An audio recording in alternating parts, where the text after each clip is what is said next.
श्री शिवाय नमस्तुभ्यम, हर हर महादेव। इस चैनल पर हम आपको गुरुजी पंडित प्रदीप मिश्रा जी के बताए उपायों को वीडियो में करके बताते हैं ताकि वे उपाय आपको आसानी से समझ में आ सके। उसी श्रृंखला में ऐसे उपाय जिन्हें आपको नंदीश्वर मतलब नंदी जी के पास जाकर करने होते हैं, उन्हीं उपायों में से 3 विशिष्ट उपायों की जानकारी आपको इस वीडियो के माध्यम से देने वाले हैं, जो कि गुरुजी पंडित प्रदीप मिश्रा जी ने बताए हैं। जैसा गुरुजी ने अपनी कथाओं के दौरान नंदी जी के पास जाकर इन उपायों को करने को कहा है, वैसा का वैसा ही हम आपको आसान भाषा में समझाने का प्रयास करेंगे। इन उपायों में नौकरी प्राप्ति से लेके मनोकामना पूर्ति के विशेष उपाय शामिल हैं, इसलिए वीडियो को अंत तक जरूर देखिएगा ताकि कोई भी उपयोगी जानकारी आपसे न छूटे। सबसे पहला उपाय है, अगर आप नंदी जी के कानों पर अपनी कामना बोलना चाहते हैं तो एक बेलपत्र का उपयोग करते हुए किस प्रकार अपनी कामना कर सकते हैं, वह उपाय। गुरुजी ने कहा, अगर जीवन में बहुत परेशानियां चल रही हैं, कष्ट चल रहा है, कंपटीशन एग्जाम में शामिल होने वाला है, या फिर किसी व्यापार को आप आगे बढ़ाना चाहते हैं और अपनी बात महादेव तक पहुंचाना चाहते हैं कि महादेव मैं इस कार्य में आगे बढ़ रहा हूं, खूब मेहनत करूंगा, अपनी तरफ से कोई कसर नहीं छोड़ूंगा, बस मुझे आपका भी साथ चाहिए।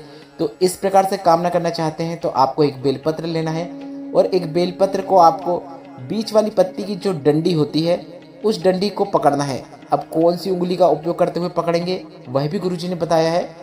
आपके हाथ की जो सबसे छोटी उंगली होती है उसके बाजू वाली जो उंगली होती है उस उंगली और अंगूठे का उपयोग करते हुए, मतलब अंगूठा और अपने हाथ की सबसे छोटी उंगली के बाजू वाली उंगली का उपयोग करते हुए उस बेलपत्र को आपको बीच वाली पत्ती की जो डंडी होती है उस स्थान से पकड़ लेना है और इसे लेकर शिवालय जाना है। और शिवालय जाने के बाद यह बेलपत्र वाला हाथ जिसमें आपने बेलपत्र पकड़ा है, विशेष तरीके से पकड़ा है, उस बेलपत्र को आपको नंदी के ऊपर रखना है, मतलब अपना हाथ रखना है, बेलपत्र को अर्पित नहीं करना है।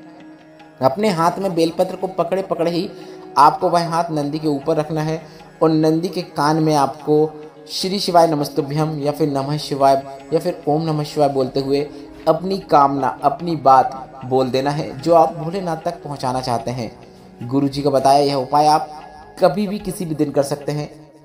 नंदी जी के कानों में कामना बोलने के बाद आपको इस बेलपत्र को शिवलिंग में माता अशोक सुंदरी के स्थान पर अर्पित कर देना है। बेलपत्र को आपको माता अशोक सुंदरी के स्थान पर इस प्रकार से अर्पित करना है कि बेलपत्र की डंडी जलाधारी की ओर हो।